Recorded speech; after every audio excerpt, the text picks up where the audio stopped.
please also address the first intervention, which was also very interesting, that we shouldn't wait for something or for support to come from somewhere above. Who wants to go first? Okay. Leadership from below and how it can enhance climate security, nexus and development and all that. I think how do we make sure that the local community actually contribute into understanding of national and international recognition of leadership that helps the community. From the community point of view, as far as I've been working with the community for many years, there is something that I picked which is probably not yet well articulated in debates, and I picked that from Latin America, and that is how to build policy communities, local policy communities. And it's being used in policing, police moving around, and is a very, very important concept in Europe where you have community policing. But this has not been articulated, and Latin America has worked with this building local community policies, and that means the communities are sensitized, they're educated, they're informed, and they're provided for the local solutions that feed into informing strategies and policies at the national level. And that, I think we can still do that because I've seen it working. And for example, Kobebe Dam is the place that I've seen Uganda government is beginning to build policy communities where pastoralists come and converge. Before you take your animals there, you are informed, you are told of your rights, your responsibilities, and your obligations. And if anything happens, what will happen to you? So you are informed. But those kind of approaches are not translated into policies, and we don't look at it as something important. And also, again, in South Sudan, communities who could actually be leaders at the local level get diverted into fighting for their lives, fighting for livelihood. They're not informed, and they are not even connected. We talked about providing them with social services. The roads from Jongule to Unity, you'll take like 5 weeks to reach by road, and because of what he has mentioned. Now, if we provide services to communities, people are linked up, children studying different schools in different areas, and people get informed, and we will reduce conflict. We get knowledge right at the bottom of the local level. So let us create development services, which is there in the community that we can do. There is another thing that I can also say, that so many leaders at the local level have become so comfortable with aid, and they depend so much on aid. Things are being provided for them. I've seen this when I was working as a technical person, desert locusts for IGAD, and many people were sitting and locusts are just coming, surrounding them without taking initiative of their own. And you see a situation that people are so dependent on aid, and if we can begin to remove people from dependencies to sustainable development. And I think even donors should listen to this, because we don't need to live on handouts all the time. We just simply need to move from the crisis point of view where we are to more sustainable development, more sustainable peace, more peaceful environment that we are able to take care of. Let me answer something about the mediation briefly. How do we incorporate all this into climate security debate? I had actually about 4 points of transitions, for example.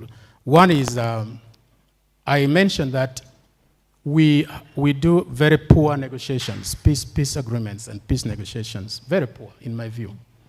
We have experts, we have people who are mediators in the region, but our outcome for the mediation is very poor. Why? Because preventive, we fail to prevent relapse to conflict. So why do we go back to fight after negotiations? So it means there's something wrong in the beginning. And we fail to look at the responses, management, and all sorts of things. So I think we need to go back into that. Maybe in terms of climate, bringing the two together, we need climate adaptive sort of transitions. You talked about different transitions, but climate adaptive transitions, that can also enhance peace and security. Last but not least, I want to remind all of us that let us look at ourselves in IGAD region 35 years ago, and our governance structure, how did it look like? And I agree that the transition is taking place not only in climate change, but also in governance. 30 years ago, Doctor, Ethiopia, we have to wrap up. all right, thanks. Ethiopia had liberation movement that fought and came to power by military means. Uganda, National Resistance Army, came by military means. Sudan was military government. Rwanda was liberation movement. Eritrea, liberation movement. Which country have I not mentioned? Sudan, Congo, liberation movement. Only Kenya probably had very few fights here and there. So if you look at ourselves from 30 years ago, we started with liberation movement everywhere. And now at least some countries have moved forward. Now some countries have gone back like Sudan. And some countries have never changed with one leadership like Eritrea. So how do we put all that in terms of governance and begin to look at our challenging issues of climate change, climate security and governance and all that we are talking about. So that is already in transition, but we must also look at adaptation, resilience and all that in the environment that we are facing today. Thank you. We're closely running out of time, so if you could also just final thoughts as you answer the quick question on ecosystem. Yeah, I'll take one of the questions and then final thoughts and leave the rest for Tai. I'll take 50% of Susie's question and 50% of the question here, only because Susie's question also starts with a confession. I think I confess that one of the things I'm most proud of in my life is having grown up in a country that was at one point in time socialist. I remember working with the Ethiopian government on a project in Afar, and one of the government officials from the highlands, through his translator, asked one of the Afar camel nomads, how would you translate proletariat into Afar? And he was appalled when there was no translation for proletariat in Afar. But there was an understanding of someone who had been dispossessed, someone whose only means of earning a livelihood was selling labor to the market. So many times we find that communities may not have the exact wording for whatever's the buzzword right now, but they do have a good understanding that something has changed, be it in the climate, be it in conflict that they're grappling with. So I think you find this a lot. On the question about nature-based solutions, it's a funny situation you find the third world in. And I think that because we are net importers of technology, we're at times net importers of ideas. So you find there's a lot more take-up of nature-based solutions in the north. You hear English people talking about it, you hear Russians talking about it, it's the buzzword there. But here, we're expecting some high technology solution because we import technology, we're expected to import ideas. And this happens many times with the partners who are working on climate change. They will bring you the slickest high-tech solution that requires inputs from Germany, from Siemens, from Pfizer, when the lady who has been tending to goats for generations is telling you the way to do it is this way, but nobody wants to listen to her. So we have to get out of that mindset. We have to get out, as the socialists would say, we have to get out of being consumer proletariats to be proletariats who are exporting our own ideas to the north. I think that's one of the key things. I'll close on this. And this, again, I'll show my age. This doesn't reflect on Dr. Sunday because he's a much younger man than I am. But I remember a movie from the 90s, Jerry Maguire, and the catchphrase was, "Show me the money." I'm yet to see the money. There is a lot of talk from the north on climate change. There's a lot of talk on financing. There is no money. The amounts that are being put forward are small. It is difficult to get it as a third worlder, and it doesn't match the scale of the crisis that you as northerners have created. This is not our crisis. This is yours. China, India, Russia is another third world country. They're now jumping onto the pollution bandwagon. But the last 200 years of high levels of pollution and changes within the environment has been caused by the Western states, who now look at it as if these are our crisis and our problem to do with a fluctuating climate that has nothing to do with the Industrial Revolution. Until we get out of that mindset, we will not have equality. And until there is equality, it will be very difficult for us to sit face to face with you without coming as angry third worlders around what you have done to the planet and what you expect us to pick up the check for. I'll close on that not incredibly positive note. Thank you, Kwesi. Basically, that is a kind of answer to the question that arrived from the participant. Basically, there are a number of initiatives within the AU, but they are relatively new, and they are still yet gearing up. For example, at the end of this year, we are expecting the publishing of the chairperson's report on the nexus between peace and security. And we have our Department of Agriculture, Rural Economy and Environment.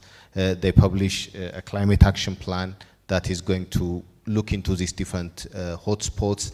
But again, in order to come to different actions and responses, it requires financing. And when it comes to that action, there is no tendency to act on it. We are actually looking for some kind of easy financing that may channel in. And the very idea of this climate financing is creating some kind of, I can say, laziness in our own structures in such a way that we are looking at it, even if it is never coming, we are just looking at it, and we create some kind of competition among ourselves with something that is yet to arrive. Okay, instead of looking for possible alternatives that may happen, let's say engagement with business people, okay, different entrepreneurs that are happening or there in the community that are also being affected. Okay, therefore we can utilize different mobilization strategy, but the leadership tend to wait for something that yet to arrive instead of looking for that. But the easiest possible solution is actually to look for possible scenario where we can adapt what is available and try to give a kind of fix to the problem. But even if the problem is very much visible, nobody has got the courage to look into those alternatives, because there is this buzzword financing, climate financing, and endless scopes that are always being a gathering of people. Therefore, we should really tend to ask for the money if it comes, or if not, we need to find alternative ways. Thank you. Thank you so much. Please join me in thanking this excellent panel, and we're going to wrap it up there.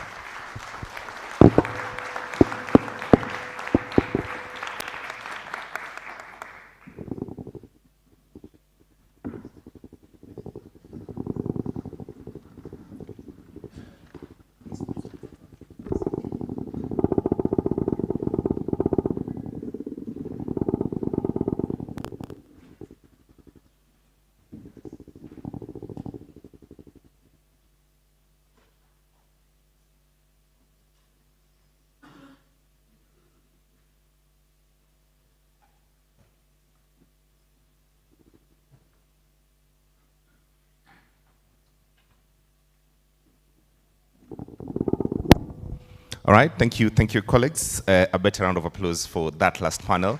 It's been most honest, and you would agree that they hit the nail on the head.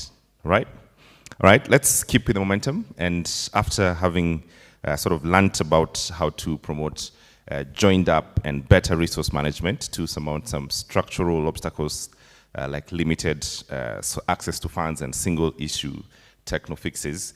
I now want to hand you over to the fascinating judge, Professor Nixon Sifuna, who's going to take us through a next session, a deep dive into two of the most pertinent issues pertaining to climate and security affecting our continent, and that's climate migration and our green energy transition.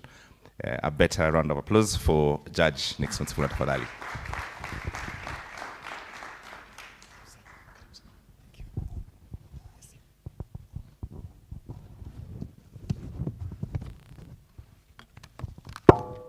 Yes, good afternoon.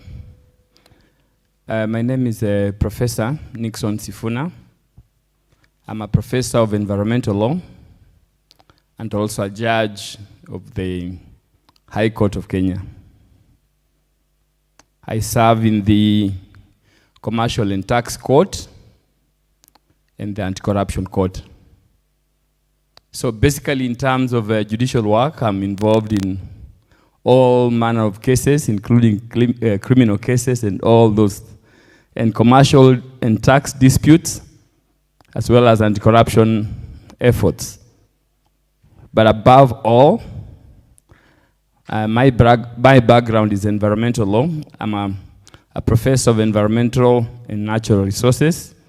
I hold a Bachelor of Laws degree from the University of Nairobi, a Master of Philosophy in Environmental Studies, majoring in environmental law,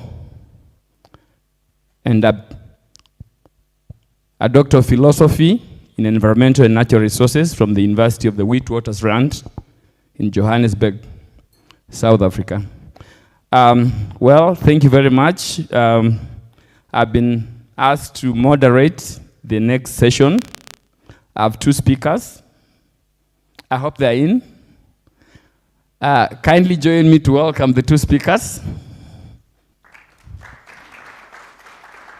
The first one is, all right, do we start with the second one? Yes, thank you. Thank you very much.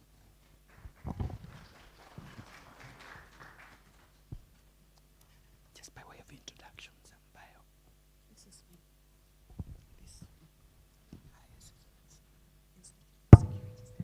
Okay. Yes, I have the pleasure of introducing your first speaker in this session, Otilia Anam Maungamita, head of, is that how it, yes, thank you. This is a hard name. How do you pronounce the second name, the surname? Maunganize. Maungarize, yes, Maungarize, head of special projects, Office of the Executive Director, Institute of Security Studies. Thank you. She'll speak on Africa's green future, the geopolitics of energy transition. As you know, geopolitics the word geopolitics refers to politics influenced by geographical factors. Yes, and so she'll also connect that with the energy transition, transitioning from hydrocarbon energy to clean energy. Thank you. Welcome. Thank you very much, Judge and Professor Sfuna. This conference is happening at a time when the EU's new carbon border tax kickoff is just months away. And at the same time, as we are speaking, a number of African representatives are in Victoria Falls for the Africa Voluntary Carbon Credits Market Forum. And I would say, if we imagine ourselves almost collectively walking on a tightrope, sounds a little bit difficult when I look around the room of over 100 people.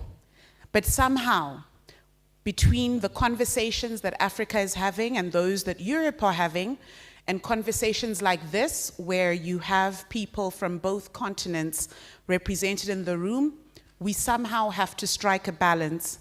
I want to thank Kwesi for doing, or for saying some of what I was going to say, which helps me in many regards. But also to thank all the speakers before, because they make my job extremely easy.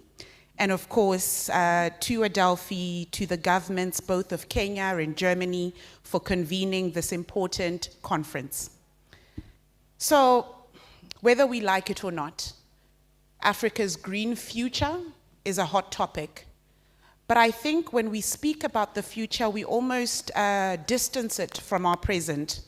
Everything we've heard today tells us that we can't wait for tomorrow to speak about the green future. We actually have to be working on it today. The very real realities that colleagues have spoken about since this morning tell us that while someone, whether in Nairobi, in Abidjan, in Pretoria, in Addis Ababa, in Tunis, living in an urban setting, may have a different understanding and idea of what it means to have energy and what it means to have regular access to energy. I come from a country currently where load shedding is the only way that everyone can have some access to electricity, even if it's not 24 hours of the day, 7 days of the week, or 365 and a quarter days of the year. We are forced to balance what little resources we have to be able to give the majority of people access to electricity. But I also come from a country where, at least by way of urban development, is ahead of a number of other countries on the African continent. So the conversations of energy in South Africa will be different to the conversations on energy in Niger. But the conversation on development is the same. Fundamentally, whether you are in Niamey or in Pretoria, in Agadez or in Matatiele, it is important to recognize that our future is one in which development is the key ingredient. The three main issues that I'm going to cover are, of course, the green energy transition with this context in mind, then the positive potential, but also the spoilers of this green energy transition, and finally then, what does this mean for how we engage with the rest of the world, but also internally? It would be remiss of me to speak this afternoon without recognizing the many crises on the continent in which resources are a fundamental driver of those tensions.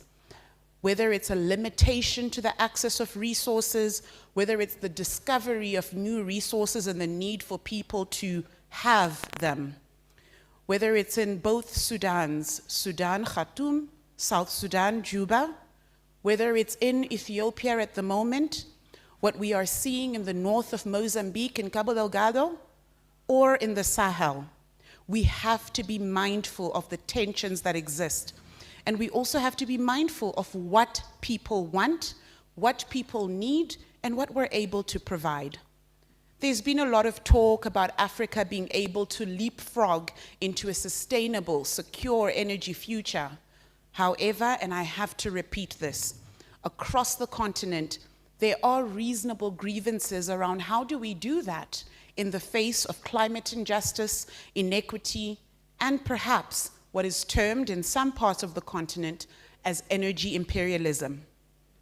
Africa, of course, and again, Kwesi, thank you. You can invoice me later, has contributed the least in terms of waste as well as carbon emissions. Of course, it faces the gravest impact, whether it is the increase of cyclonic activity in the region where I'm from, in Southern Africa, where over the past 5 years, we have seen the number of cyclones that we had seen over 50 years prior. It is no joke that over 400 people died in eThekwini. It is no joke that Cyclone Freddy devastated Malawi, Mozambique, the island nations of Madagascar, as well as Mauritius. It is no joke for African people that that happens at a time when we're also having conversations around how do we transition better. For a person who's never had access to electricity and energy, they may be wondering, what are we transitioning from and to where? Forget whether they know what carbon means in their local language. They would be curious to know, how do you move from what you currently have, which may be very little, to this green energy future, and are they the ones that are going to benefit from that? We have seen shifting weather patterns in the Sahel. In a country like Niger, where flooding has occurred before, but over the past 3 years has occurred annually. or pestilence in the Horn. And these are regions also that are calling for Africa to come to the table, not as an agenda item. So I'm very happy that the Berlin Climate Security Conference is happening in Africa. We're talking about Africa as Africans on the African continent. We're not just an agenda item, but we're also discussants in this conversation. And regardless, reality as it is reality. We cannot ignore the impacts. We cannot ignore the imperative for sustainable development. So as I begin to wrap up, colleagues, we need to reflect on who will benefit from a green, just, and I have to stress just. If you forget everything I say today, remember that when I spoke about the energy transition, I spoke about it as a just energy transition, not just an energy transition. Work with my wordplay here. So for the energy transition in Africa, we have to recognize who could be some of the winners and some of the losers. Some of them may be familiar to you.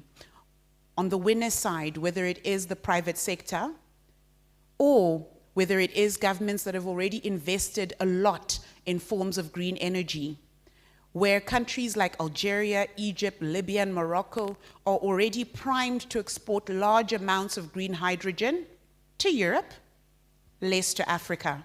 A conversation that brings us then to who the losers could be. Which countries would benefit more if there was cheaper, readier to use access to green energy across the African continent who have struggled to date? Which countries have received the most investments to be able to transition justly, or promises for investments? Whether it's South Africa, the Kingdom of Morocco, Egypt, Kenya, or Nigeria, who, let's be honest, are already better off countries.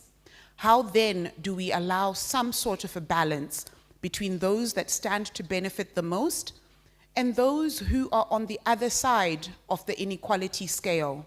And what are the ways that this could entrench inequality, with a number of African countries already lacking behind, particularly on development?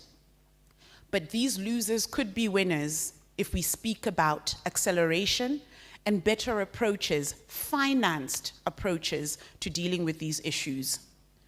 So what will the African energy transition mean for geopolitical relations? We're already seeing a number of the shifts, and I've alluded to them. Some of these also include the rethinking of the global financial system. I was glad to hear earlier today a conversation around how do we reimagine the Bretton Woods institutions. But it also means reforming critical structures within and off the United Nations and relooking regional security architecture. If climate teaches us anything, it's that it won't constrain itself to IGAD, because IGAD member states have said we are IGAD. There can be spillovers into other regions which call for different kinds of collaboration internally, but also partnerships with our neighbors to the north, such as Europe. It also calls on us to wear a climate lens in the way in which we look at existing conflicts, and also ways in which we can look at that development, whether it is in Ethiopia or Sudan. So then, how can Africa develop sustainably to address climate risk? Through enhancing people's economic capacities as well as promoting human security. First, almost goes without saying, but policies and strategies must be deliberate. Second, we do need to build resilience to climate shocks. This requires an acknowledgement that climate shocks are very real, they're here, whether or not we like it. Third, that we have to climate-proof our infrastructure. It cannot be that when Cyclone Freddy hit in Southern Africa, that we saw different kinds of impact depending on how much countries had climate-proofed their infrastructure. In Malawi, we saw Cyclone Freddy wreaking immense havoc, even as the number of people directly impacted were half of those in neighboring Mozambique. The deaths were almost 4 times of neighboring Mozambique. The question is what could have been done to climate-proof the infrastructure in Malawi that was done, in fact, in parts of Mozambique. The fourth is efficiently managing natural resources, particularly water. I don't know about you, but I certainly can't survive without it. And so, what is needed then for the just, I repeat, just energy transition in Africa, and how can we be able to use this to also shield ourselves from potential geopolitical tensions? A month ago, the United Nations released its report on achieving sustainable pathways. Through the Kigali communique on ensuring a just and equitable energy transition in Africa, states developed what would be their plan. And this in many ways aligns with the African Common Position on energy access and just transition. I cite these because it's not for me to reinvent the wheel. It's for us in this room to recognize that there are existing instruments, documents, discussions that have been had. Let's build on those rather than wreck them. What do these three have in common? They speak to achieving universal access to modern sustainable energy. They speak to powering economic development, industrialization, and job creation. And they speak to deploying clean technologies to decarbonize energy systems and to put Africa on track for a climate-friendly development. So to summarize, and I end, what's needed? We already know that we need better investment in global development, in equity, and cooperation. We need to be realistic in how we go about this. And realism also means if you say you're going to invest, invest. Show me the money. Kwesi, this invoice is going to be long. Show me the money. Technology and resource efficiency is key. Infrastructure development is key.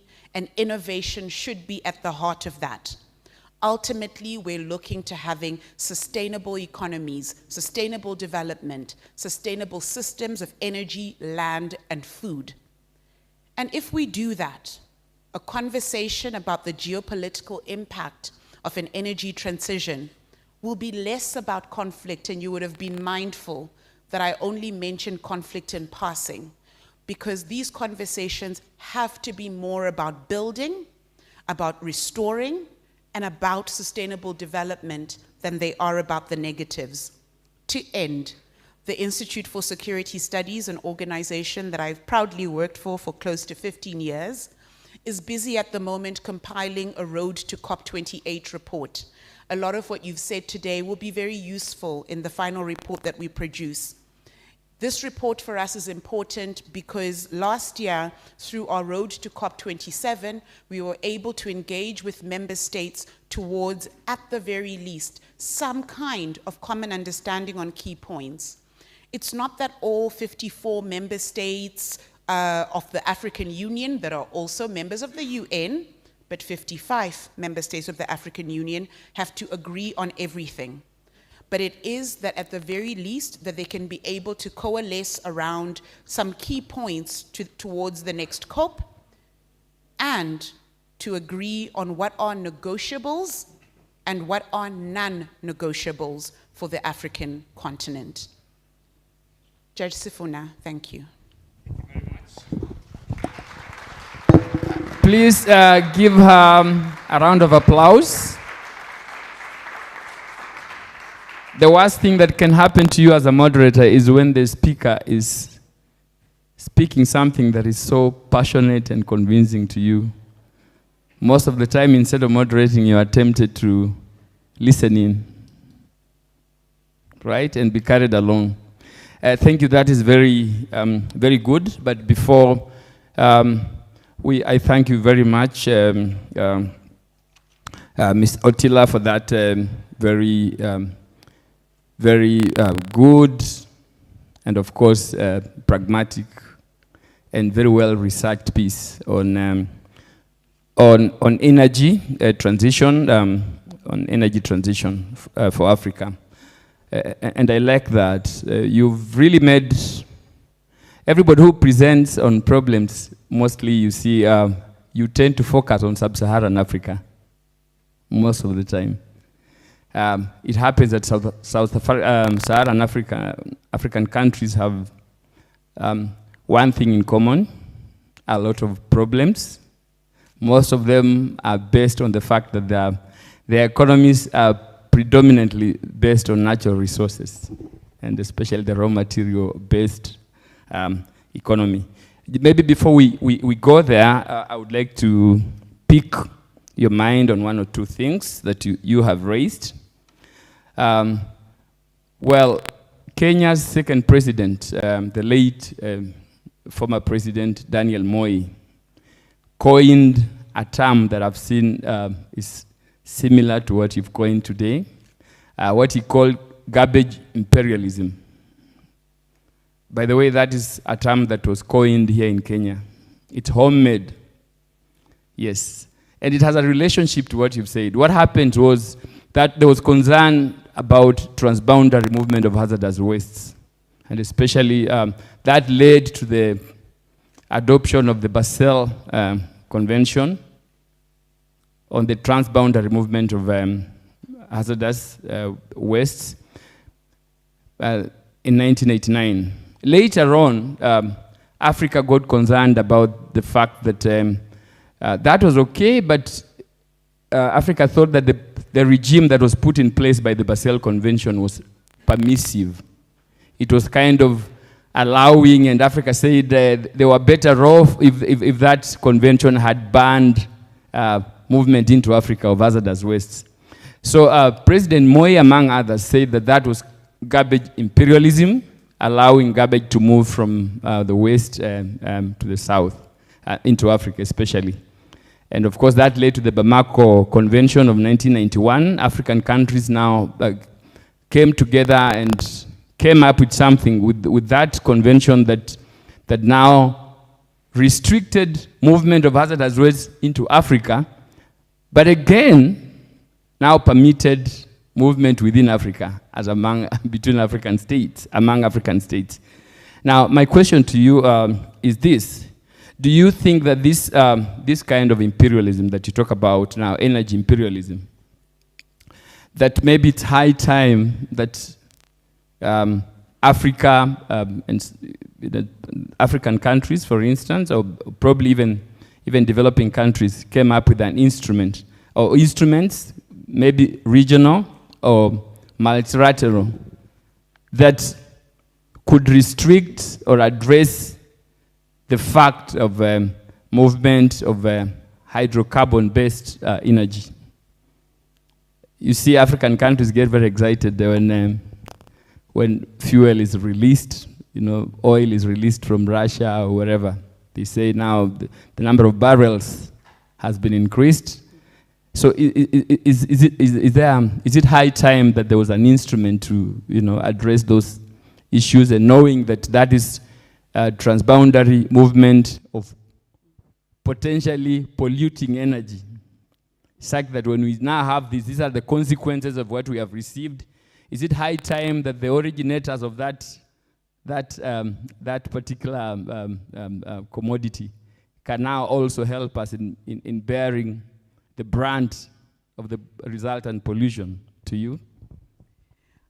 Well, what a loaded question, and I wasn't prepared for a Q&A, but that would be in many ways a counterweight, I would say, even now to what will be rolled out starting in October around what is effectively a carbon border tax, at least from the EU side. And I think a lot of the analysis has made as though the imposition, so to speak, obviously it will have a potential loss of revenue for the African continent, but it has made as though in the long term that this is not actually beneficial to the way in which African industries can grow, can be developed, and can be sustainable. And I say this because, and I mentioned in introducing that our level of development across the continent varies. A country like South Africa, and I can use that because, I'm going to go home on Saturday, but a country like South Africa, for example, will, and when I spoke to energy imperialism, this related to a list of potential grievances that have been raised by a number of countries. South Africa is one of those. Now, South Africa, for our energy needs at the moment, relies almost exclusively on coal. Almost exclusively. That being said, we have not, and this is at a country level, which then ripples regionally, and it speaks to this instrument that you ask about, we have underexplored the immense potential that we have for better energy sources, particularly for communities at the moment that don't have energy at all. Now, a few months ago, there was at least a state visit to look into the potential for a region in South Africa, the Northern Cape, which is basically mostly desert, and for which solar energy generation would be the easiest approach to take. What that does is, at first, if you start initiating your own processes internally, when you then go at a regional and continental level to negotiate an instrument that meets your needs, but that also addresses a key and fundamental issue around how much do we tax hydrocarbons or not, and how do we go about it? At the moment, let me be blunt, for a country like South Africa, it is going to be difficult to have that conversation with countries at the moment that are non-reliant or less reliant on carbon for energy generation. It will be an easier conversation for those that are reliant a lot on hydro electricity, for example. So it's always difficult to negotiate a common instrument, particularly in this regard. But the first step, and I'll end there, is to look inwards and to explore what options are there for us to be in a better position than we currently are, and then to use that collectively as a shield against the potential impact that it has. And I have to stress this.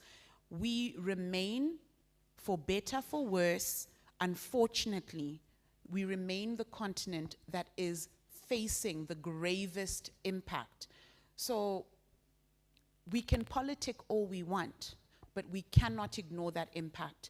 And then, whatever shifts we make internally, then we can be able to project sub-regionally and to the continent. Thank you. I would like to have a reaction, at least I've been reminded that we don't have time. I would like to have at least one reaction from the common space, so that the presenter can react to it. Just to demonstrate that you are following her presentation, isn't it? Yes. Yes. Anybody who was not awake? Yeah. Anybody who wasn't awake? Well, anyone who was awake. Yes. Thank you. Thank you. My name is Mursala Abdullahi. I'm a climate security analyst from Nigeria. You mentioned something about just transition. Is just transition about having access to more finance for climate and renewable projects, or is it about being able to harness like Nigeria's gas reserves? Nigeria is having a lot of conversation about why we need to process our own gas to be able to reach that economic development that makes transition easy. Is that transition?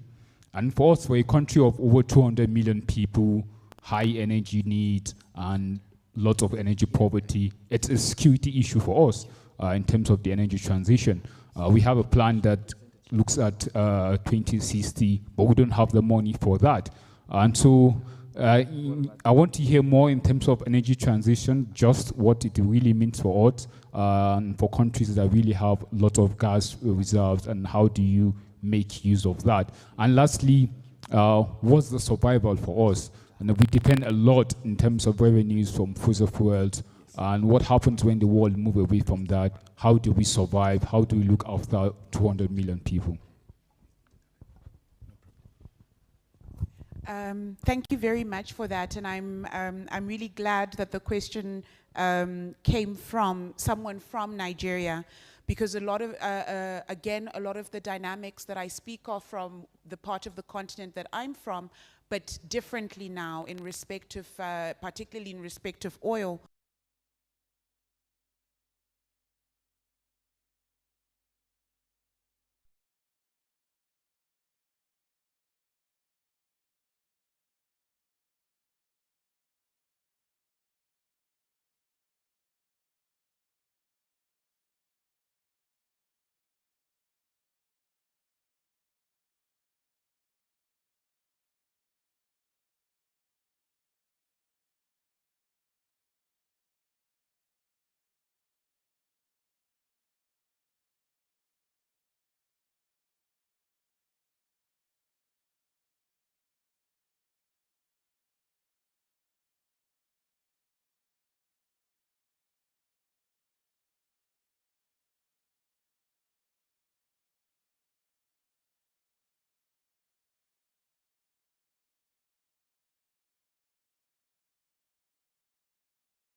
dwindling.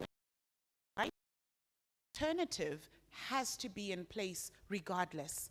And there are communities for which this energy poverty, if I can call it that way, has had many ripple effects. For someone from Southern Africa, it's a bit difficult because I'm speaking to a Nigerian, but I mean, when you look at the dynamics, particularly in the Niger Delta, the conflict and the context within the Niger Delta speaks to what happens when you have so much, but the people have so little. The dynamics that we're seeing spreading out of Nigeria within neighboring countries, including Niger, including Chad, for example, speak to this. So you can have innumerous resources. It does not mean that the people have those resources. What does just mean?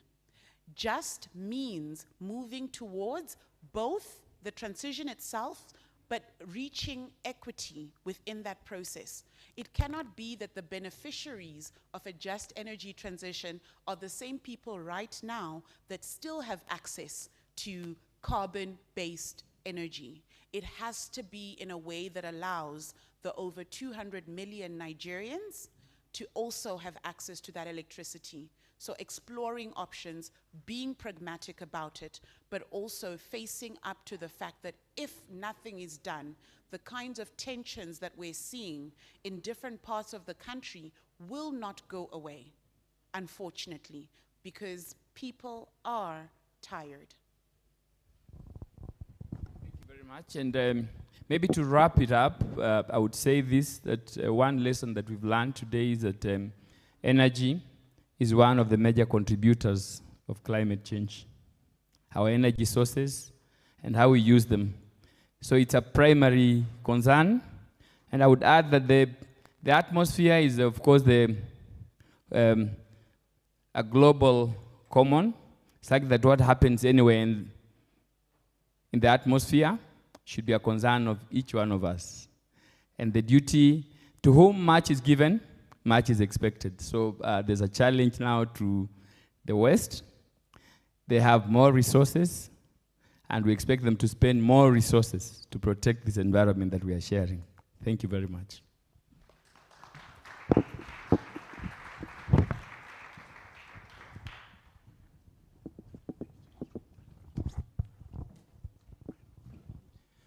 Well, a better round of applause for that hot seat. Judge Professor Nixon Sifuna and Otilia Anna have done a fantastic job to sort of get us to understand these questions on green energy and where we stand as a continent. Just a brief programming note. We are going to take a short break of 10 minutes, all right? Get some coffee and stretch legs and have a bit of health break. And then when we come back, we will go to our panel of the day, of the evening actually, where we will have a question that needs to be put together on achieving a united African voice on climate security in Africa. So we'll be back in 10 minutes in this room. I'll ring the bell, 9 minutes to it, so that we keep time this time. All right? All right, great.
Let's give it the final mile. Let this be the most powerful and energetic panel, all right? Let's do that. Okay, good. So let me just call my panelists. We have my friend, Dr. Elizabeth Carabin. Elizabeth. You may sit closest to me if that's okay. Dr. Linda Ogalo. Linda is here. You may sit at the very end, Linda, if that's okay. And then we have Dr. Prosper. I like the name. When your first name is Prosper. That's like so cool. And then we have, do we have another seat? Looks like it's gonna be a tiny one. Do we have Dr. Kenduywa in the room? All right, good. This is a packed panel.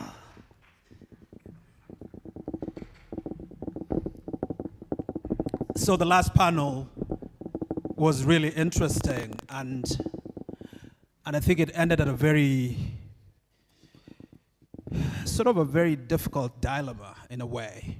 I think, and thank you very much, Otila, for that, for your submissions.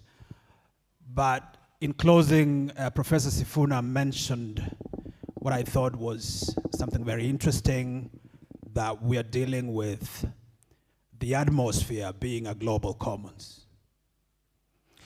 You know, and part of the challenge with the global commons, or a commons, is this whole idea of the tragedy of the commons. You know, presented by Professor Hardin many years ago, and went on to then suggest that commons are always susceptible to being overused. There are people who benefit from commons disproportionately, and they really don't care too much about the costs of it because they're benefiting. There is a serious free riding problem that one deals with in relation to commons, and yet for a commons such as the atmosphere, unfortunately, we cannot afford to have free riding. I don't think we have the luxury of doing that. So that was the first thing that was mentioned. The second conversation that emerged from that was this idea that was presented by the submissions, both of Otile and my brother from Nigeria, in terms of the dissonance of different African countries arising from their energy sources. So, you know, we have countries that are reliant on, you know, on hydrocarbons to fuel their, you know, to provide their energy needs. You know, those hydrocarbons are huge revenue sources for the countries. There's a huge ecosystem all around it. It provides employment, it provides, you know, so that's one piece. And there are countries that are heavily reliant on, you know, more renewable endowments, you know, such as hydro, such as geothermal, just as, you know, just as solar and others. And so there is a bit of a tension there, which then invites us to this panel. And part of the first question I want to pose to my panel is, given this dissonance or these internal tensions arising from what I would call national interest dilemmas, how do we corral, how do we mobilize a common Africa position? And so I'll give each one of you guys a minute to introduce yourself, and then to move forward with responding to that question. Thank you very much. Let's start with Elizabeth. Thank you very much, PS. And thanks to the audience and, of course, the government of Kenya here and the government of Germany as well for convening us in what has been a very open, rich, and in-depth discussion that we don't always have the chance to have. I think it's been a great idea to bring the Berlin Climate Security Conference to here and see how it's grounding in the discussions. So, in answer to your question, my name is Liz Carabine. I'm a climate security advisor with the UN Office of the Secretary General's Special Envoy to the Horn of Africa. So it's a regional position here in the Horn. So today we've seen quite a few contentious discussions. We see them whenever we convene on a kind of global level like this around climate and the very difficult issues of climate justice, the negotiations, the finance, etc. I can talk about maybe a positive slice that's been my experience in working towards a common position here on climate security with my colleagues here in the panel. It actually hasn't been difficult at all, I think is fair to say, to reach a common position on climate peace and security here in the Horn. And I say that if I describe a bit the process we've come through from a technical discussion, again, the first time we're meeting each other back then for a technical discussion about, you know, what is the issue, how should we address it, what do we know, what do we not know. From that first initial discussion, which was the first consultation on that technical level, it was abundantly clear that from community leaders, from peace builders, from the member states, ministries, various ministries, interior, environment, defense, foreign affairs, that a common position was a desire for this region. We understand this is a problem. We want to act, and we're ready to lay down a common position where other efforts at the global level are a bit too slow for us, not urgent enough, and we know what we want to say. We moved through the year with that guiding principle, really, to convene at the higher and higher levels, to the point we've had last month of having the heads of state of this region endorse the very same, you know, call for a response and practical suggestions for having, you know, a regional mechanism that would improve coordination, channel finance, and also improve the evidence base in all of our information. So in all of that work, with the colleagues here from African Union, from IGAD, from within the UN system, with all of the member states, especially Kenya, I should say, since you're with me, who are such champions of this issue, we've all been on the same page.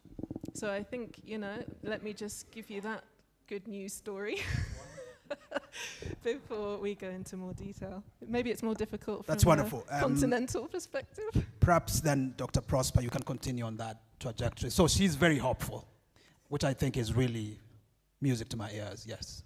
But let's get more practical, let's get more realistic. Is that the real realistic position? You know, particularly as we head towards the Africa Climate Summit, but like to believe that we can come up with a real common Africa position, not just on paper, but in substance. Well, thank you very much.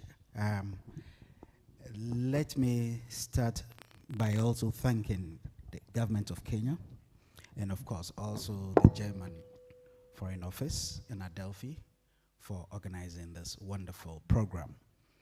Let me then respond to how do you mobilize that common position by saying that indeed we will be guided by the principles and the priorities. The idea of a common position is to have one voice, be united, and speak from what remains critical in terms of our interest to ensuring that climate change impacts have the desired adaptation, the issue of prevention in terms of keeping people safe, addressing issues of loss and damage, the resilience aspect, and issues of mitigation. And so we need to be clear on certain things. And by the principles, perhaps the first one is clarity. Do we agree or accept that climate change has a linkage with peace and security? If so, we have to stop pretending. We just have to accept it, or the developments on the ground in terms of the risks and the threats will let us know that we can no longer dodge this issue.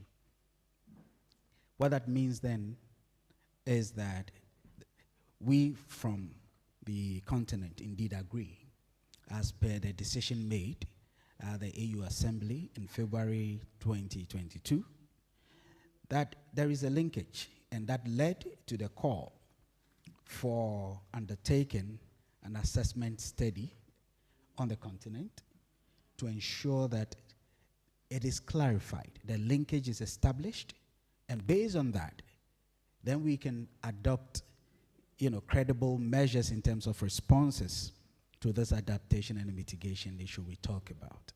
So clarity is essential. Secondly, I think that in terms of understanding, we need all to be on the same page. The third aspect has to do with the issue of inclusivity. No one country, no one person, no one organization can address the issue of climate change.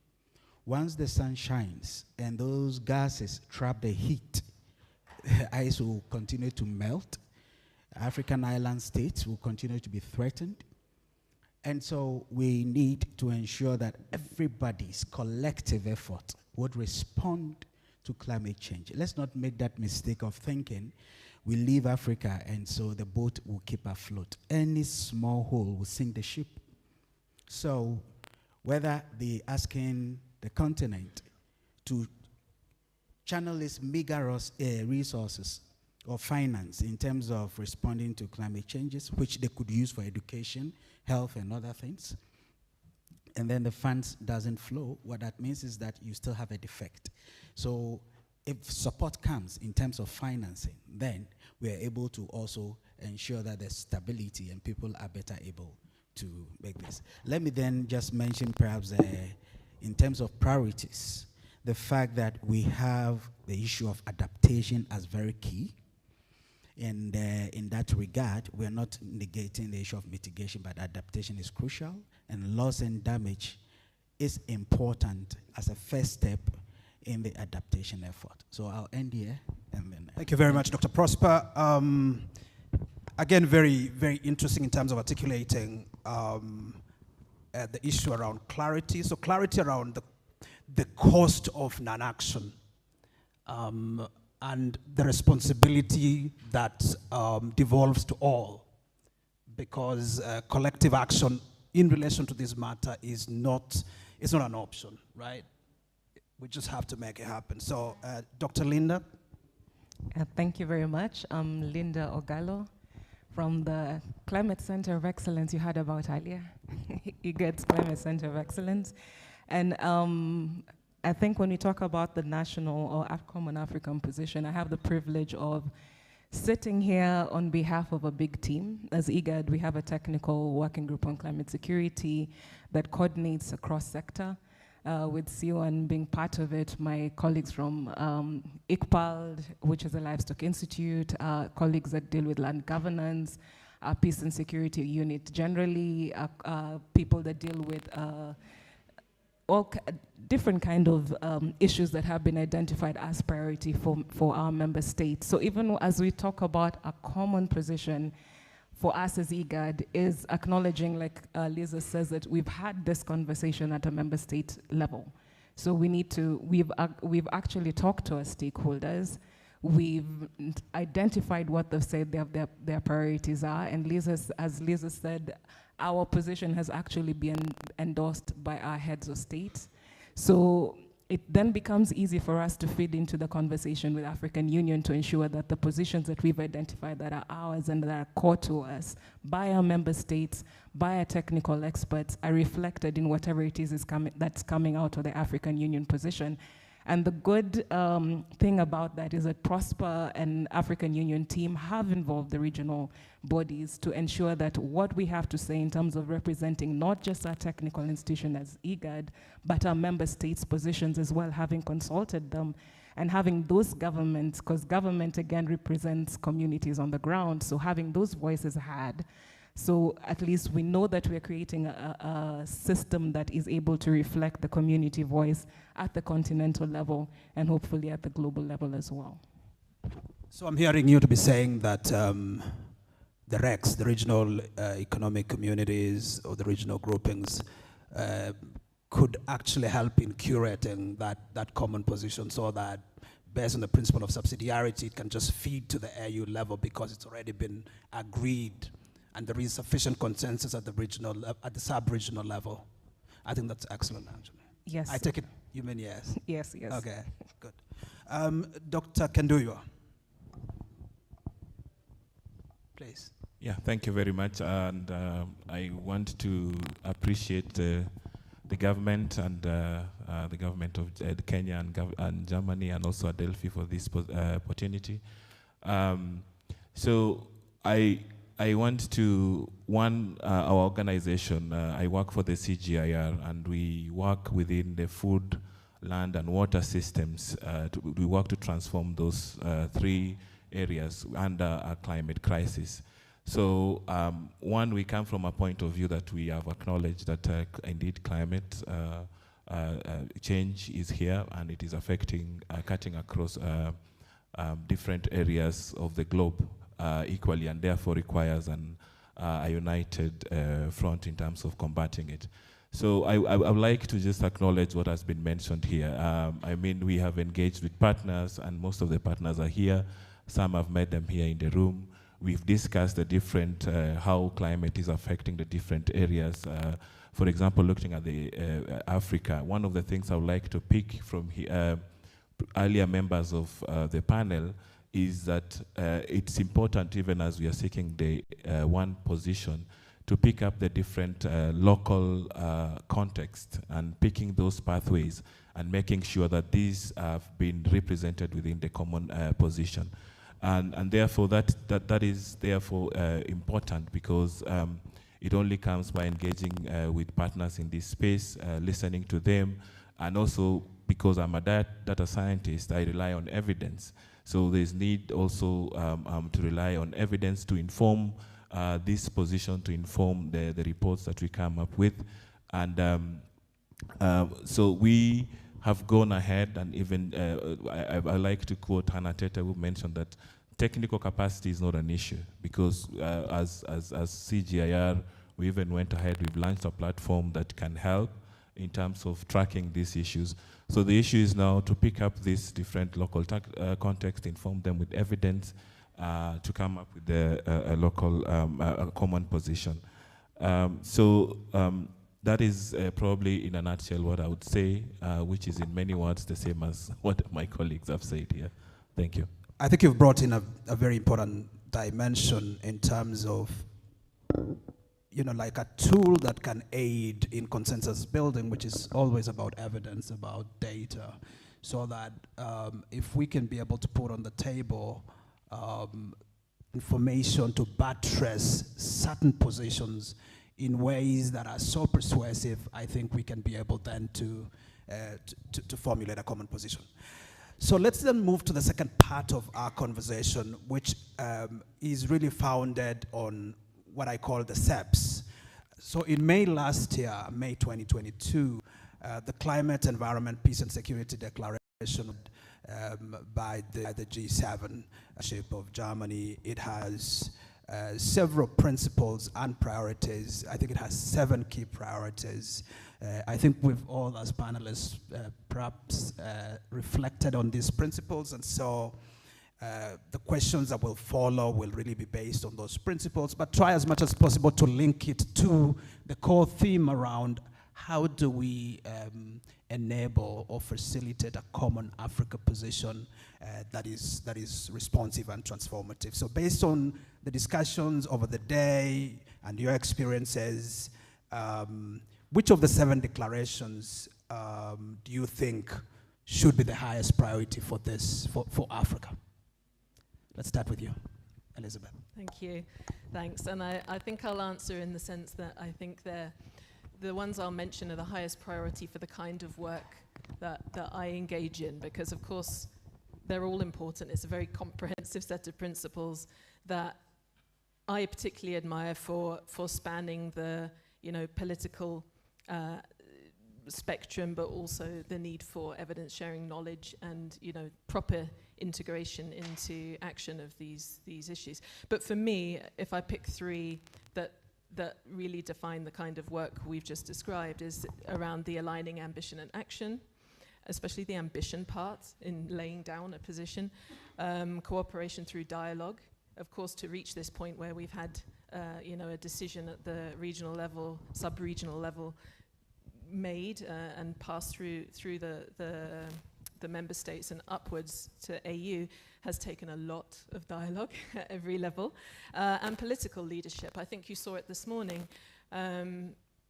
We couldn't really achieve those things as the technical actors in these big multilateral organizations without the leadership of our principals. Some of them weren't here today, but often they are, and that's what I think has really transformed the agenda from, I've 20 years working in the region on climate. This is something that I haven't seen before, where we can start through our institutions and between them to leverage our highest political leaders. And everyone here knows, those leaders are not necessarily mandated on the environment or, mine, for example, Hannah Tete, who you saw this morning, is a mandate to peace and security. Climate, peace and security has become a crucial element of that because of what we've seen in this region and because of the demands of member states. And this dialogue that we have around something that on which there's a lot of political convergence in this region, a lot of shared understanding and a lot of desire to address, also makes the space for the more difficult discussions that are very important for action. So we know, if you read IGAD's report on the state of climate, peace and security in the region, governance and fragility, political grievances, as well as the natural resource issues we've heard today, are the key barriers or pathways to successful action that are hindering us, if you like. So being able to have this platform, dialogue, common position on an issue that's needs a regional response is of utmost importance, up to head of state level. Also allows for those, to address those more difficult discussions, especially in this region, on peace and security, governance, fragility, etc. And I think that's where it becomes a very powerful platform for a common position, not just for the COP, but on many different, important issues. Thanks. Let me just quickly mention that perhaps the first one I'll talk about, which I hinted earlier on, is inclusivity. What I mean by that is that if you look at the AU Peace and Security Council communiques, that the communiques that called for developing a common African position, talked about the issue of a chairperson's report. Again, there was also conducting assessment study on the continent. All these would fit into a common African position. Why that? It requires assessing the situation, talking to people, the bottom-up approaches, and the top-bottom, to get an understanding of what is there that needs to be responded to. So inclusivity is key. The second aspect is coherence. Are we all working in an integrated manner, in a logical and consistent manner to address the issue? And so from the AU side, like my sister Linda said, we're working with all the stakeholders, all the actors to ensure that a common position reflects what the continent wants, so that when an African group of negotiators go out there, they can speak to our interest to address the issue. The third aspect, perhaps, would be enforceability. We need to enforce some of the decisions we make. Too much talking does not solve the problem. We know what we need to do.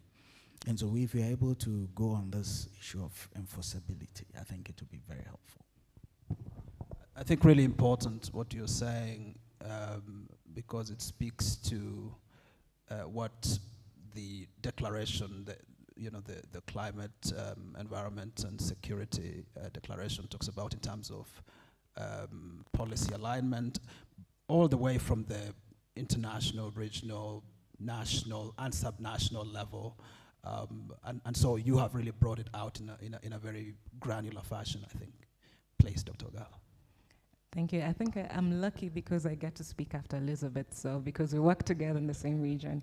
So she gets to say all the right answers, and then I just get to add to them.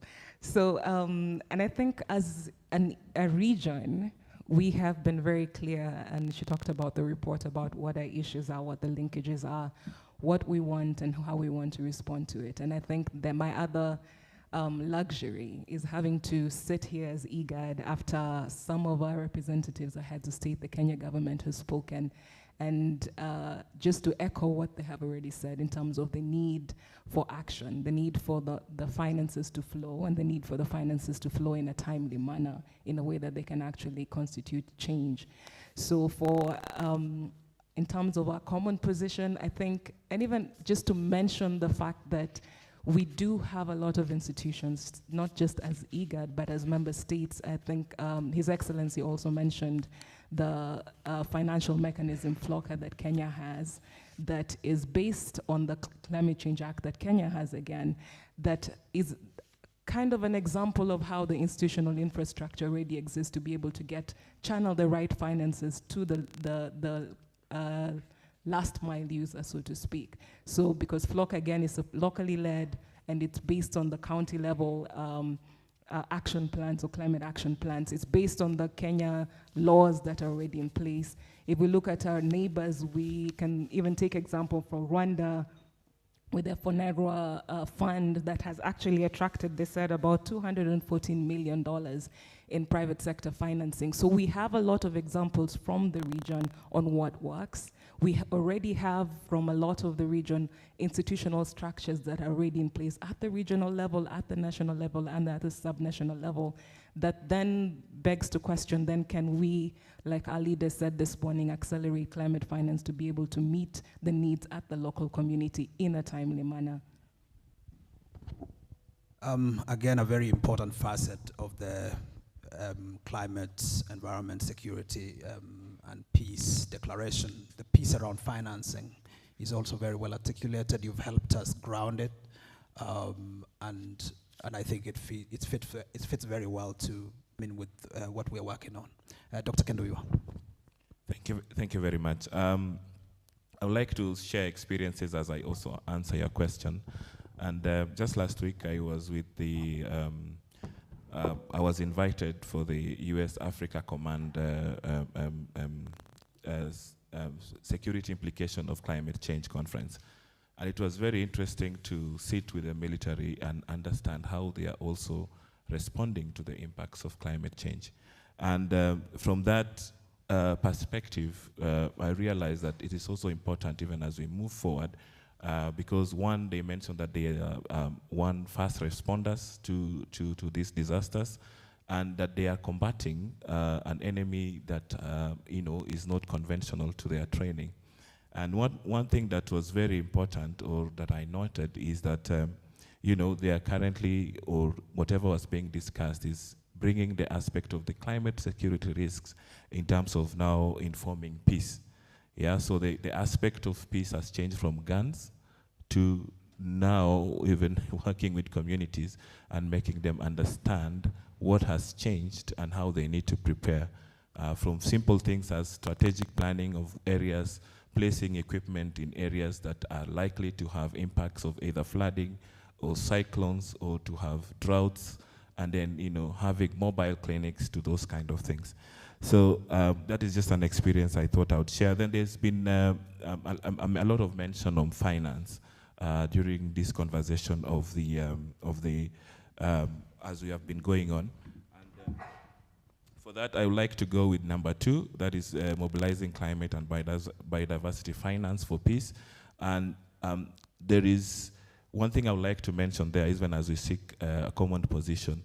There is a need to start looking at the project or the investments that we make in terms from a climate security investment planning. We need to prioritize areas that need this investment. In as much as, of course, we need finance, where do we channel that? When Kenya is given this money, or when Africa is given this money, where do we channel that in these different areas? Which communities or which populations need this information the most, this kind of interventions the most? I would like to finish up with a very good example that was given here, that a project in Cameroon where wells were dug, and then a lot of investment was placed, and people still go to the to their normal business. So there's also a need to pick up the need to engage knowledge sharing and bringing that into the capturing of a common position. And also having a peace-inclusive, peace-responsive programming. So if you want to do a project, engage communities, know what they want, and then, say that later on you don't have repercussions, because there is what we call maladaptation. We are currently asking for finances, but have we started prioritizing what interventions are needed where? So it's one thing we seek the African position.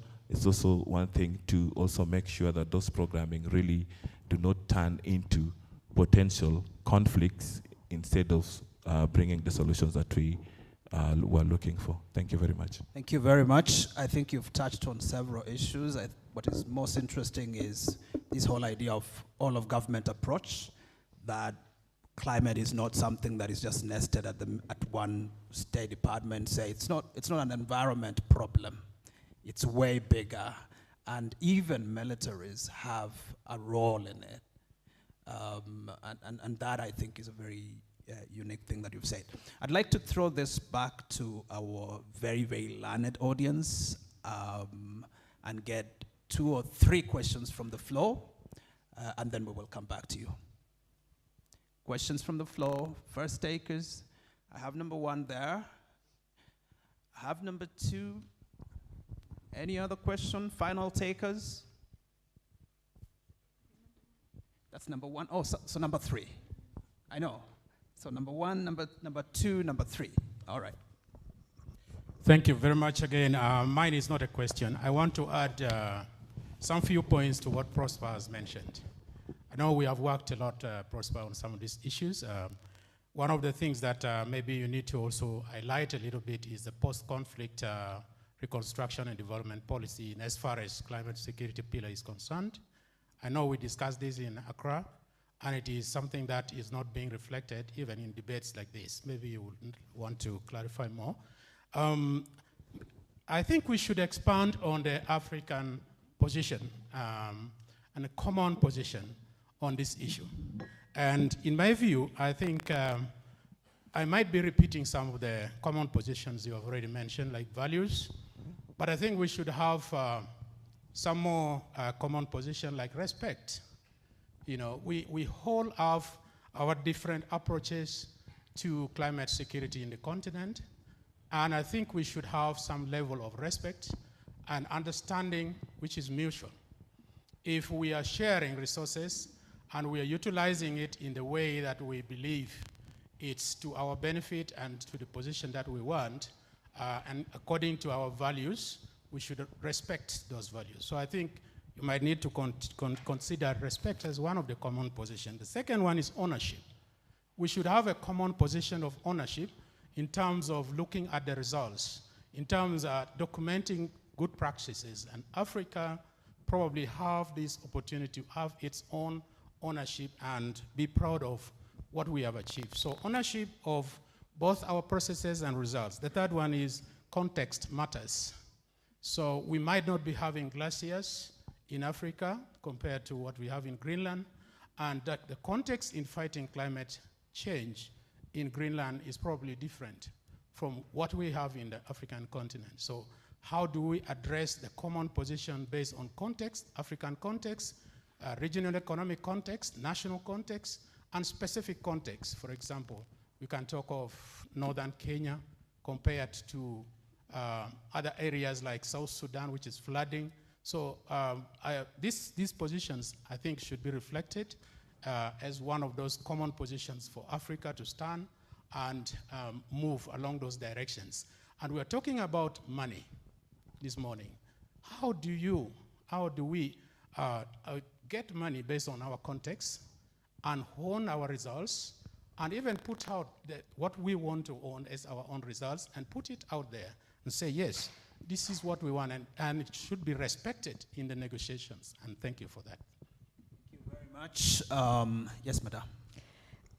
Hi, Nazanin Mashiri from International Crisis Group. It was a similar point to what Dr. Sunday was making, but again, I just wanted to try to understand the difficulties in coming to a common position where you have such different contexts where you have countries like Nigeria and South Africa who are, you know, economically advanced, who are leading in terms of energy transition. And then you have countries like Somalia, where a tiny proportion of climate financing goes to Somalia and even South Sudan, countries that are at risk of conflict. How do you then come to a common position where some countries need grants and other countries want more favorable loans? So how then do you come to that common position on climate financing? Thank you. Thank you very much. Final question, please.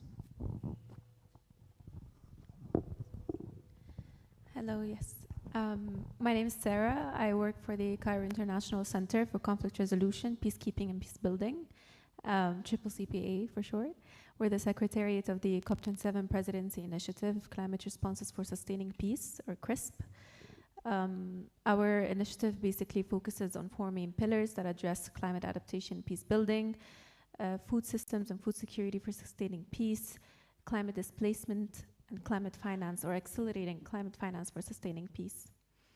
I would like to, the first question that my colleague mentioned here really resonates with what I was going to say about context specificity, and that interventions, and this is how we're basing the COP27 Presidency Initiative, context specificity, solutions or interventions and responses that really reflect African priorities, African narratives, and African voices. So the context specificity of such responses are integral and very, very important when we address the nexus of climate, peace, and security, and as well as avoiding implementation silos. So an integrated and a holistic approach to addressing these challenges and addressing the questions at hand are crucial, because the piecemeal responses and piecemeal one-off interventions kind of not only lead to a funding fatigue, but they also lead to an implementation fatigue. And really the full picture when it comes to such responses is key, I think. So my question here is, on the regional level as well as the international level, how do you, from your point of view, ensure that such responses, that such criteria are maintained? So the context specificity, the national ownership of such responses, the integration of national African voices and narratives, and avoiding implementation silos as well. Thank you. Very, very loaded questions for our panelists. I don't want to take their time. Let's start with Elizabeth. Take any of the questions and then we can roll forward. Thank you. Yeah, I'm first in the firing line. I'll answer a couple of them. Maybe first on the finance question, because I think it's the African Union has been very clear in distinguishing between a common position on climate for the negotiations and a common position on climate, peace and security, which is where we are. And I think it's worth making the distinction, because what you would discuss within the climate, peace and security position is more aligned with the, let's say, a subset of the adaptation and resilience discussion. And actually, thankfully, honestly, when you look at some of the more complex trade-offs and dilemmas which are in the mitigation and green growth space, of course there's overlaps, and we've heard from in the previous session and others, but it is quite important when trying to set out a clear narrative around this, and where there is consensus and where there is not, because both of those things exist even when you get to the COP, between those two positions and how they feed into each other.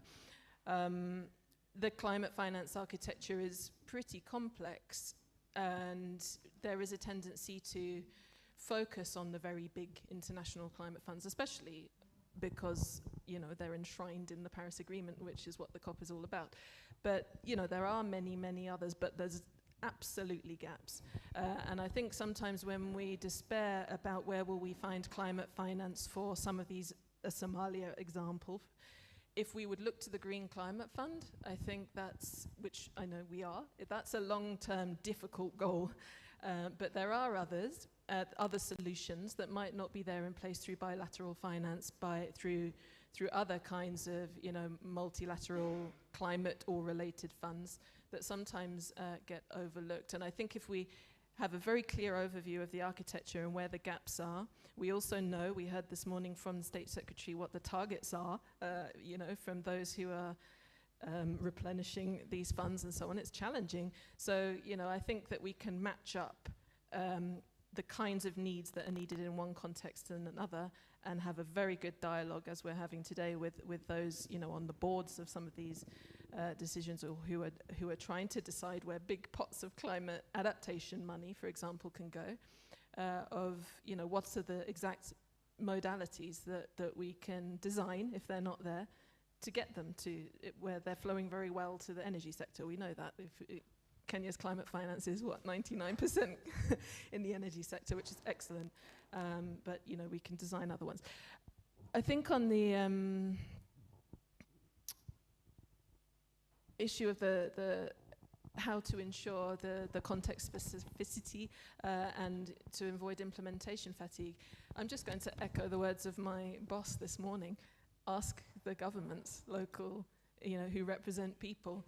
If we come in as UN, which is not unheard of, to decide this should be a priority in this context, and we'll have a discussion with government and we'll implement like this, you can certainly miss.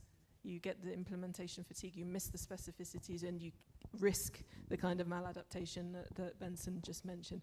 If you work as closely as possible, hand in dialogue with a whole of government approach, or whether it's a regional counterpart, local government, national government, you should avoid that. It's actually not too difficult. It's not too onerous, okay? Prosper. Yes. Let me just give us a bit of some prosperity. Yes, reinforce the clarity around the CAP, Common African Position. In 2008 or 2009, AU member states came up with a Common African Position on climate change. The Common African Position that the AU Peace and Security Council is requesting is that of the linkage between climate change, peace, and security. And there are various strands to that. As I talk in the AU Commission, there is even a Common African Position on energy. So the emphasis here is on climate change, peace, and security. That said, let me go to the other issue of the PCR, the post-conflict reconstruction and development. The whole idea is that in responding to climate change impacts, you have the direct and indirect linkages. And because climate change impacts lead to conflict, forced displacement, migration, and all these other issues, food insecurity, you can name them, we need to have some program in place to address these things in the communities. And it's about the women, the youth, the children, the IDPs, the vulnerable groups. And so the PCRD is supposed to prevent a relapse into violence and also address root causes of conflict. So this whole idea is that given that there are impacts, we should have practical programs to respond to that. The third aspect on context specificity is then to say that the regions are varied, and like it was said, what may be happening in the south may not be the same in the north. And so when we are responding, we must take this or put this in context. And then you talk about the issue of climate finance and just transitions, so to speak. Just transition is simply to say that if you're using the fossil fuels and all that, shift to the green, those that make it environmental friendly. But the discussion and the politics had been that we who have been asked to stop using gas and all that, we see same people going back to the gas when there is conflict elsewhere.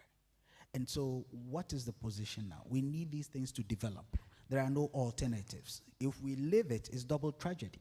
But if there are alternatives, we could shift gradually. So the concept of the just transition is to ensure that we develop at a pace that makes people comfortable, brings stability, while also enabling us to do alternatives. Okay, So it's in that context that we are talking about the just. It must be fair, there must be equity. Indeed, there are difficulties. Some countries will say, no, let's do this now. Let's stop all these carbon going into the air and all that, and let's just go green. But how can we go green if we don't have the technology, the know-how, the all the alternatives and all that? And so you would see the challenges coming up, which is the response to the issue of the challenge. The challenges coming up in the area of coordination and cooperation. How do we then work together, perhaps even within the AU Commission, to get the desired impact? How do we work together as member states to get that common African position? And finally, to mention that we're working with CCCPA on the CRISP initiative, which is a COP27 presidency initiative in the area of climate change and peace building, and also climate financing and capacity building. All these are part of responses geared towards the adaptation and mitigation efforts. Thank you. Thank you, Prosper. Particularly, I think your call around what just transition means in our context, which is it should not be too abrupt. There should be some kind of transitions, and the whole idea is to build resiliency in energy, in energy supply, and alternatives. I think you've used the word alternatives, which I think is really important. Dr. Ogallo. Thank you very much. I think I began by saying I sit here on behalf of a lot of people, and which is kind of the answer to the question that we're talking about. The whole idea of the IGAD coordination, climate security coordination mechanism was not to create something new, but to recognize that this is an issue that is being dealt with by different. Someone talked about a siloed approach, and how can we make the table big enough for everybody to sit in and bring in their own perspectives to address this complex issue that cuts across and cannot be addressed by one person. You cannot have an expert in climate change. Very different. And usually, like when my colleagues and Dr. Sandy and I sit, we are completely different. Our understandings are different. So when we begin to have a very in-depth conversation about peace and security, I will tag him, and he's been to the communities and he understands it. And when it becomes too climate related, he tags it back to me, and I can begin to talk about the COP processes. And we have other colleagues as well, and that's what we need if we're going to be able to address this in an inclusive manner, like Prosper said. Can we make room at the table for those who need to be here to ensure that all the views are being represented, such that when we are talking about a common position, it's not a perspective of Linda from IGAD, but it's a perspective of everybody else. So I think the solution is making room at the table for the different perspectives, such that we can deal with it in a holistic manner. Thank you very much. Dr. Ogallo, for those views, please. Yeah, I think the panelists have made my job easier. I will just summarize to avoid duplication. I mean, as Linda said, even responding to issues around climate change is multi-sectoral. So one, looking at it from a disciplinary perspective, you have to work with people. For example, within our team, we have qualitative and quantitative teams, just to begin with. And and you continue to integrate, and you bring in partners and all these other things to get perspectives. So I wish to just note that taking an African position does not rule out the regional and national engagements, which of course will continue, and also engagement even within the regional blocks, which will strengthen the voices to be heard on the other, because we have regional bodies, we have regional economic blocks, and the list continues. So just to summarize, that's all I can bring in. Thank you for unpacking that. Thank you. Thank you for unpacking that, Dr. Kenduiwa. So the Common Africa position, both yourself and Dr. Ogallo, I think, spoke about what that means, that it could be diverse. There is diversity even within the common. And that it's not exclusive, and that there is space, or there ought to be space for regional nuances, or for country sort of led approaches, to sort of getting the same kind of results. Would like to conclude this panel, just giving each one of you guys a minute. just to summarize, but also look back again at the climate, environment, security and peace declaration, and ask ourselves: is there something missing that you think should have been there, even as you summarize? We've got a minute each. Let's go. Thank you. Thanks. Well, I don't think I would characterize it as a missing principle. As I said, I think they're quite comprehensive, and we can get behind them, many of us that I engage with. Maybe what's missing, and it was mentioned a bit this morning,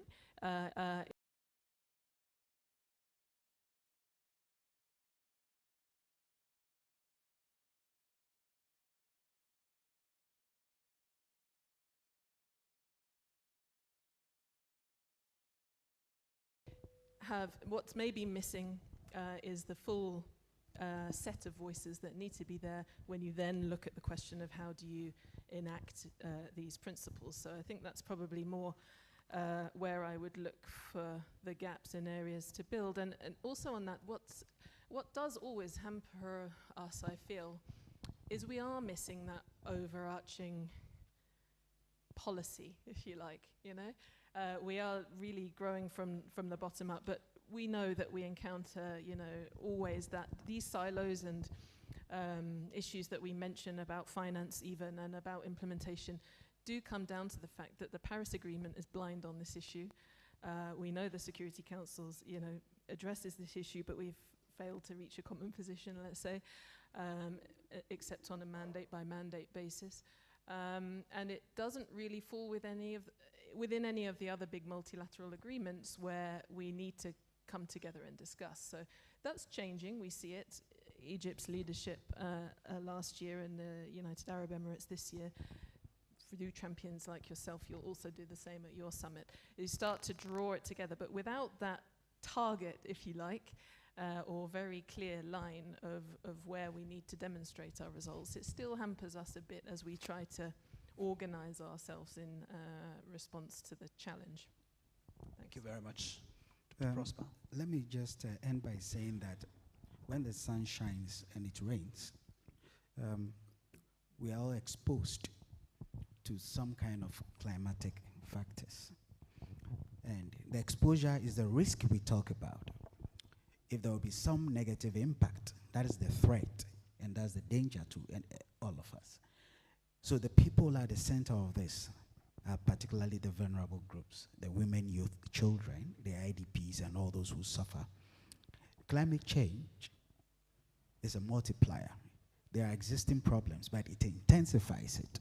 So what we're saying is that for us to respond effectively, we all need to collectively address the issue. And in the middle of it is the issue of the finance.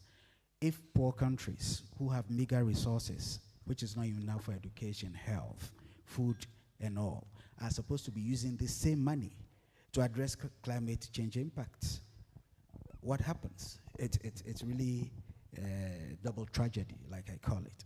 And so we need to ensure that the financing comes to supplement what we do. And finally, to say that right from the Committee of African Heads of States and Government, the CAUSC, through to the Ministerial Council, the Ministerial Committee, AMSEN, and then the African Group of Negotiators, to the AU Commission, the REX member states, we all in this working towards a common African position, and we hope that with that would have a collective interest to address towards peace and stability of the continent. Thank you.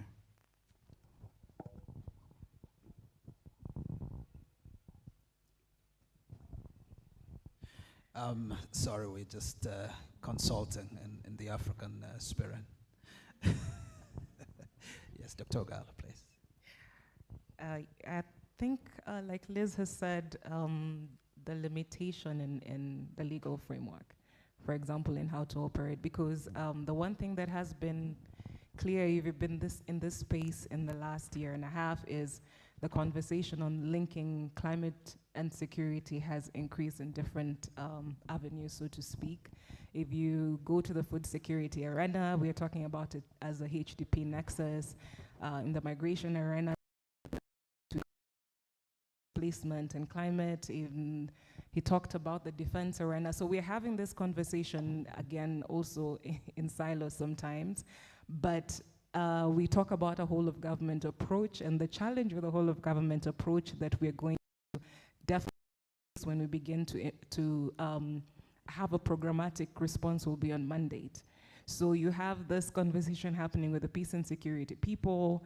If you're talking about resilience and energy, so are they on board? Who's going to implement? Who's going to get the finance? Who's going to do what? Who's mandated to do what? And the infighting that comes when the money comes, that's definitely going to be a challenge. We're talking about the climate, peace, and security position happening in AU with the Peace and Security Division, but the climate change position generally happening with the Agricultural Division. So again, we have very clear ways in terms of how we operate that is very siloed, but we don't yet have, even when you talk about a whole of government approach, a way that we work together that kind of helps us navigate through our very strict mandate lines and dealing with a program that, or a problem that does not care about mandates, that cuts across disciplines, that tells us that if we don't do this together, we're not going to be able to solve it at all.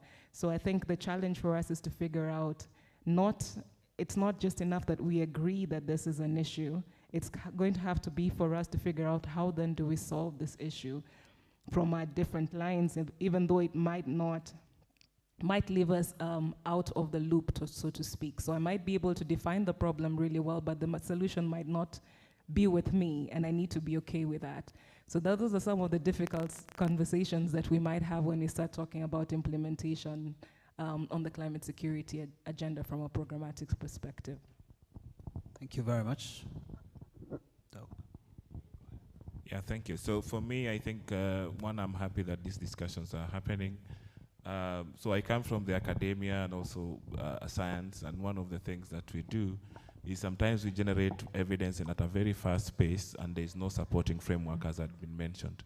And I'm hoping that there will be goodwill from government and related players to put this into commitment. So it's one thing to have the Africa Common Position, but it's one thing to pick from the African Union Common Position what is our commitment, for example, as Kenya, as IGAD in the region, and so forth.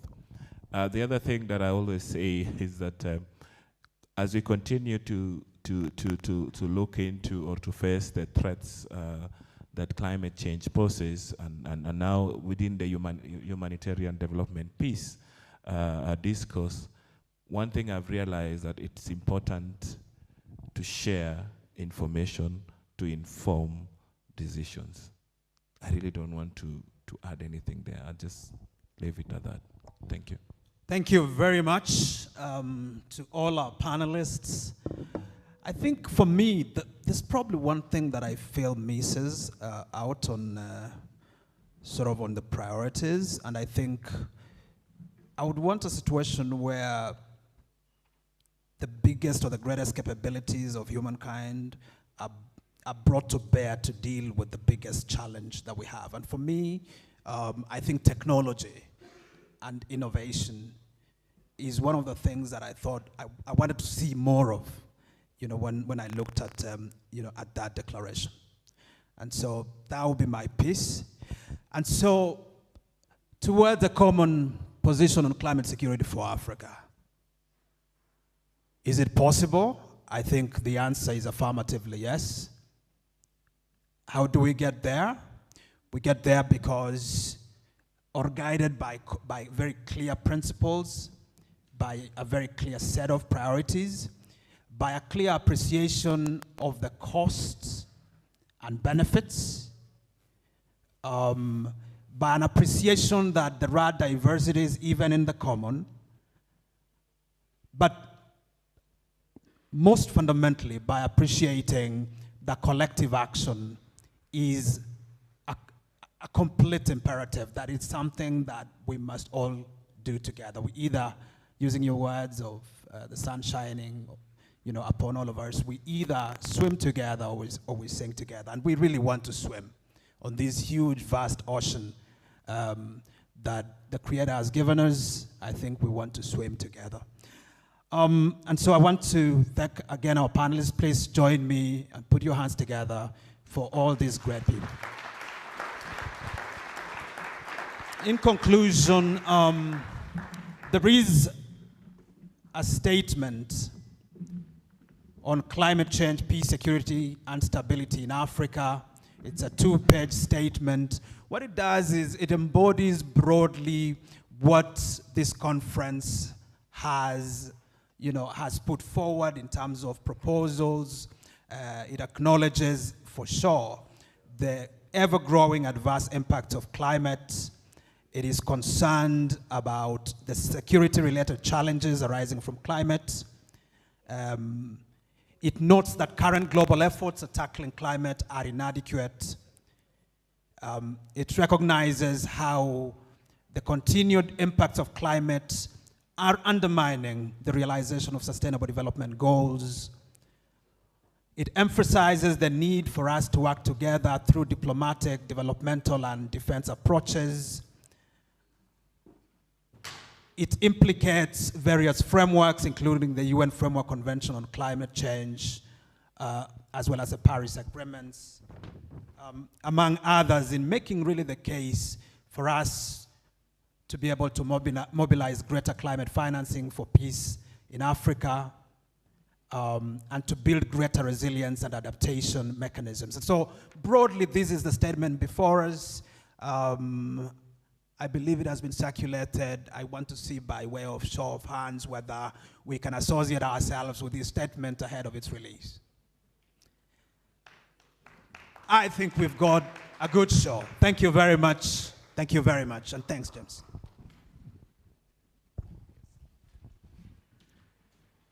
All right, you'd agree that was a really, really fruitful session. A better round of applause for PS Dr. Korir and the panel.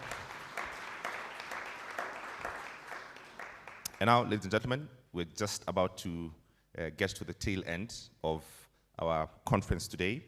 And to that, allow me to bring in Ambassador Sebastian Groth, who will take us through this final session, which is the closing remarks. A round of applause for Ambassador.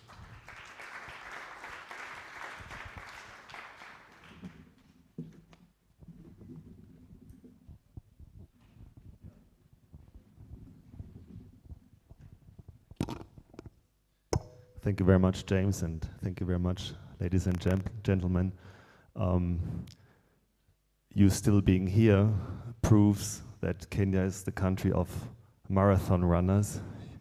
You really did a marathon today, from 8 o'clock in the morning until 4:30, almost 5. This last session is the hardest session because it's the only session that blocks the way to the cocktail and to the dinner for a little bit of networking and relaxed conversation. I think we covered a lot of ground today. As Jennifer Morgan said this morning, that's the first edition of this Berlin Climate Security Conference out of Berlin, the first one in Africa. I think Nairobi is an excellent choice. And I would like to thank all of you that you made the way from near and far to come together here and to discuss in depth this important issue. Before I invite PS Festus, I hope he's still here. Ali, you are here, also invited to join me for a wrap-up conversation. I would like to make 3 points that for me are really at the center of what we have discussed today. The first, and that came up also in the last panel, is about the financial aspects. I think there was no statement, almost no conversation where this issue was not raised. It is a very crucial element, of course, of the broader conversation about climate policy. We had the Paris conference just a few days ago, and it will be very dominant in the upcoming discussions, both here in Nairobi, in New York, in Berlin, when we have a Compact with Africa meeting, but also, of course, at COP28. The second, for me, important point was that we have, especially in Africa, an interesting combination of national, regional, and continental initiatives where we can build on a lot of synergies and work in sort of concentric circles. Some of the phenomena that we discussed are really very localized. Some are trans-border, especially in the Horn of Africa, but I would even say some of the effects, and Hannah Tete talked a lot about the scarcity of water, for example, are more or less continental. And to identify and work with these synergies along these different layers, I think is something that should guide the work for the future. And the third thing is, here and there we heard about best practice examples. I think the IGAD Center here in the region is one of a best practice.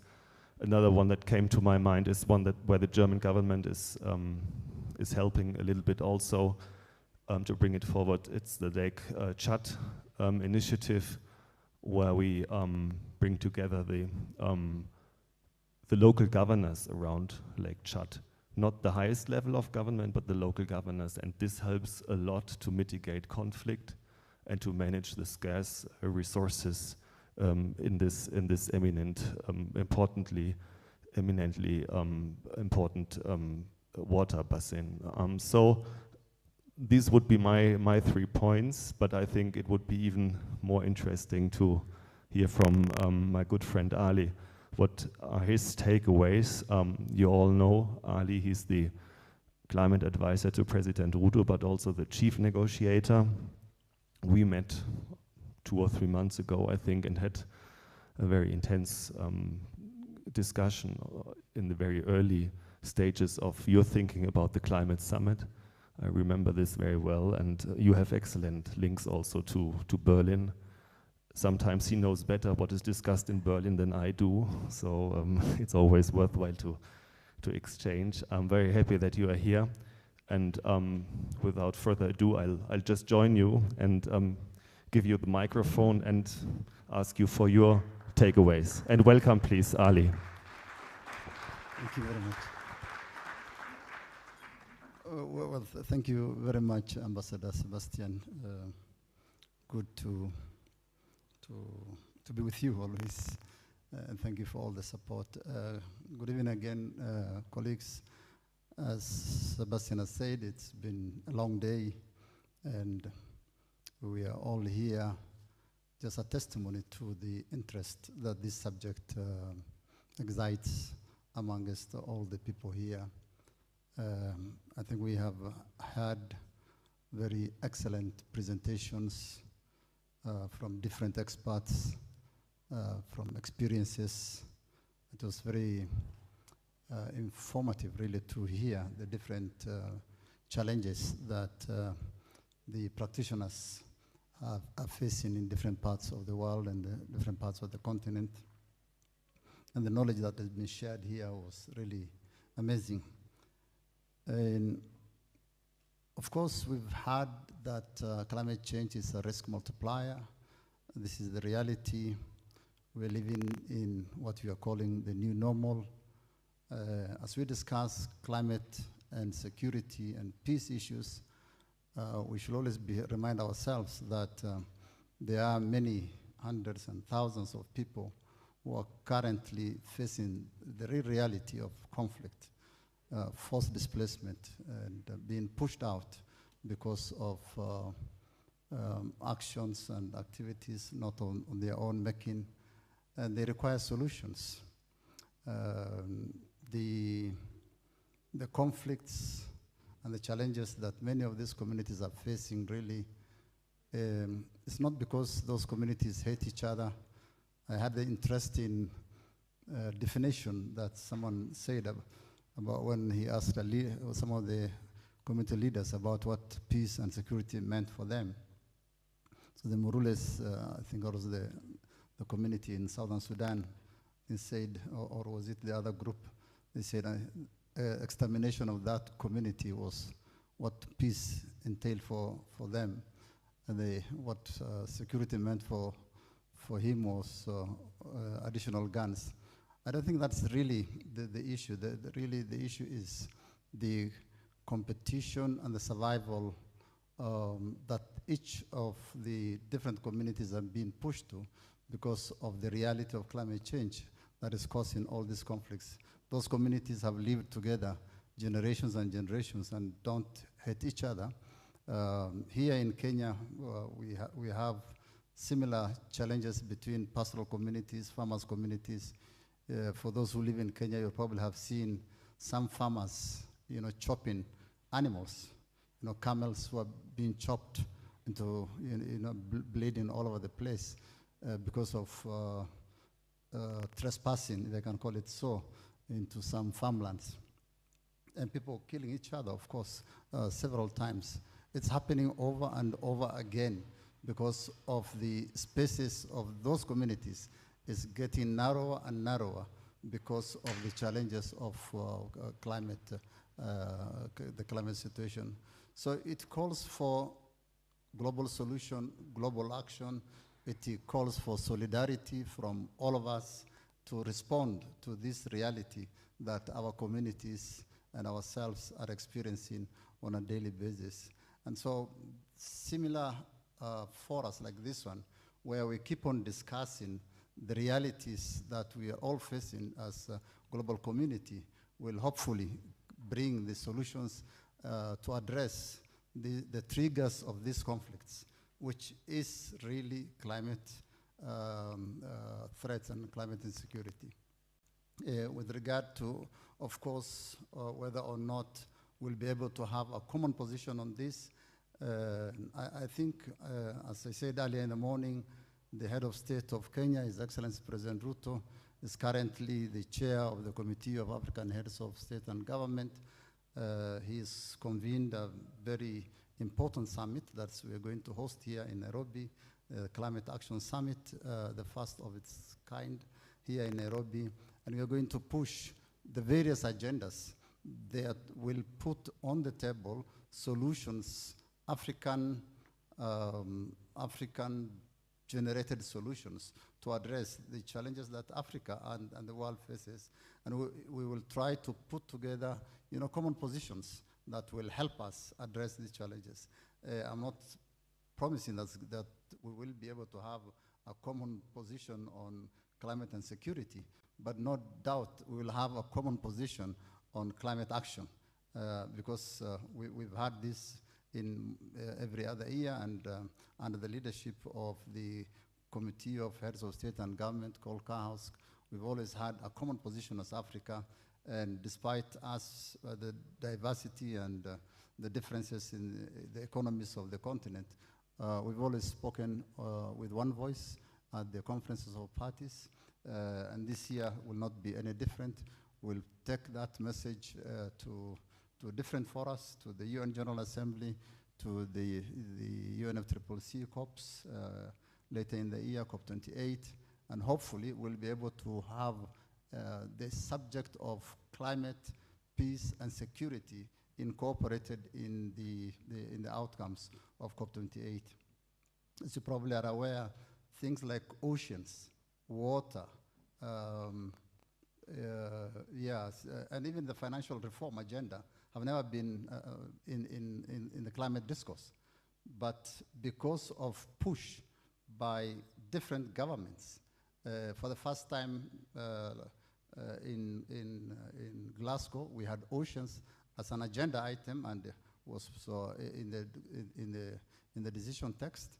Last year we had the issues of water in the decision text as well, and of course the financial reform, which has now become another big issue, was also incorporated in the outcome document from Sharm el-Sheikh. So there's no reason why climate security and peace cannot also become an agenda item and a decision in Dubai. And I think we should, all of us who are here, Berlin, Nairobi, should partner to take this as a subject that we want to push through the co-presidency and have a decision in Dubai that is going to promote the whole issue of climate, peace, security, and conflict as part of the discourse of the climate change. Mine is to once again thank the German government. As you've heard, this is the first time that the Berlin Climate Security Conference is coming anywhere outside Germany, and we are so grateful that you brought it to Nairobi. Earlier in a bilateral that I've had with the Secretary, Madam Jennifer, I also encouraged the Madam Secretary to bring the Berlin Energy Forum also to Nairobi, so that we have these things, because the more people, because I don't think all these African experts who are here will have had the opportunity to go to Berlin, but because it is in Nairobi, we were able to bring more participation from Africa, and so it is possible if those forums can be taken to different parts of the continent, there will be more discussion and more participation from African experts, and therefore it will provide more inputs to the outcomes. So once again, we really appreciate and thank the government of Germany and the Foreign Office and our own Ministry of Foreign Affairs and Diaspora for putting us together here, and we look forward.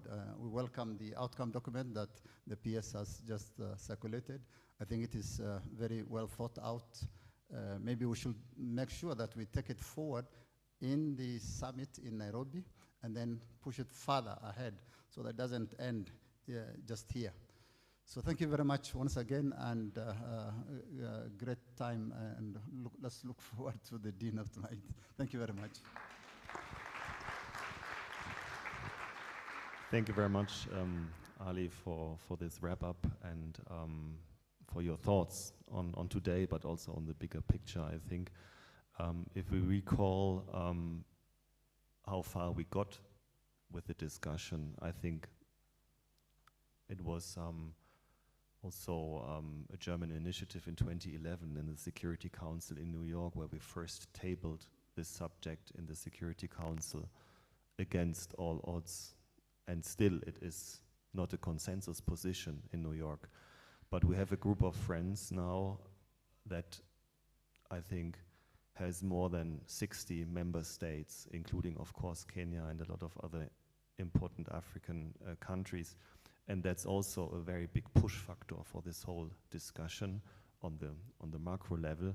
But as you said, we need now to put it or to table it in the events that are ahead of us. The second point that you made, bringing the Berlin Energy Transition Dialogue to Nairobi or to Africa, is an excellent idea. And for me, it symbolizes also the depth and quality of the partnership, because it goes far beyond what we had the last 60 years, mainly in terms of development cooperation. It's now a political partnership along a common agenda of joint interests, because we have a shared interest in all these subjects. For example, we did also a conference on cyber in December, together with the Kenyan ICT Ministry and Foreign Ministry, very successful one that feeds into the process of the General Secretary in New York for his project about the common agenda and this big summit in 2024. And I'm very grateful to the Kenyan partners that we can do all these things together. So I would like to return the thanks that you just gave us to you, and especially to the team in the Foreign Ministry, to both Dr. Kimoli Sagala and Humphrey Ruto.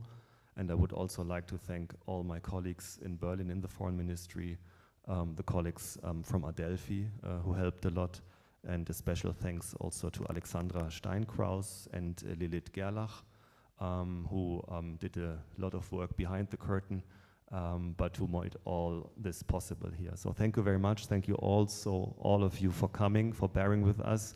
I hand over now to the Master of Ceremony, James, who has hopefully some good news for us. Thank you very much. Thank you very much.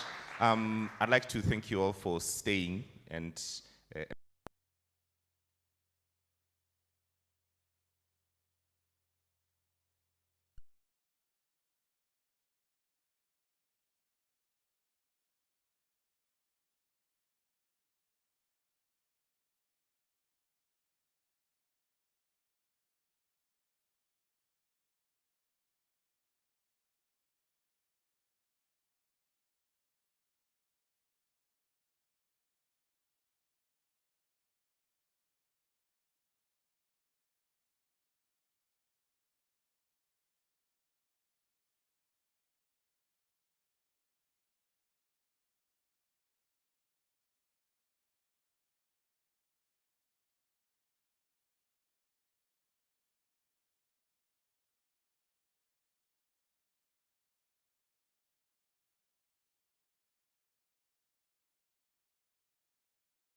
to be at the back.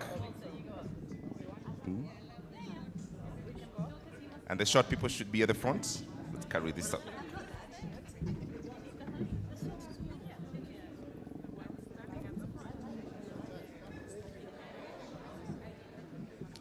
All right, let's join in. Let's join in. Let's make this very nice family picture.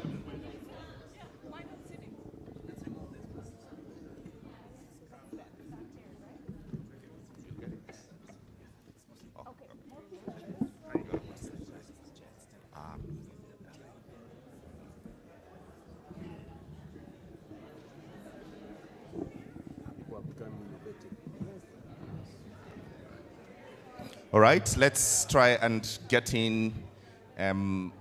the last person to be here. So let's squeeze in. It'll be nice and cozy.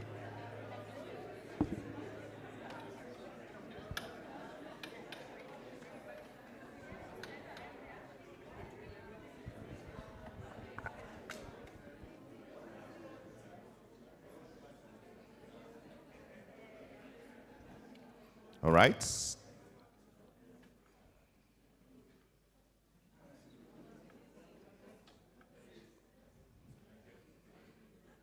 Okay, we have some seats here which needs to be attended to.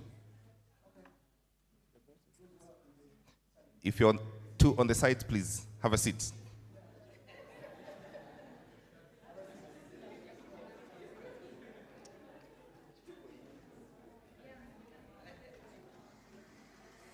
All right.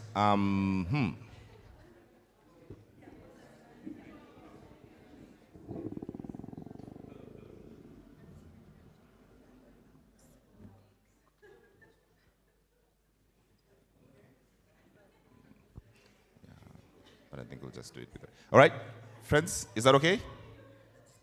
Okay, shall we try and give like smiles, like nice smiles, better smiles, all right? In my count. We can count up to 50 until I get a good smile, all right? So here, who's the last person? The gentleman with a cap, or the lady? Yes, you. You're the last person there. So everyone, please go behind. She's the last person here. Last person here.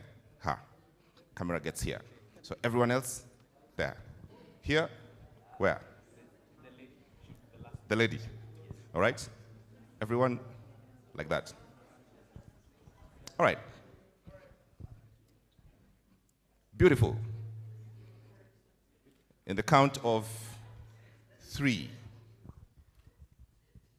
3, 2, 1. Say something.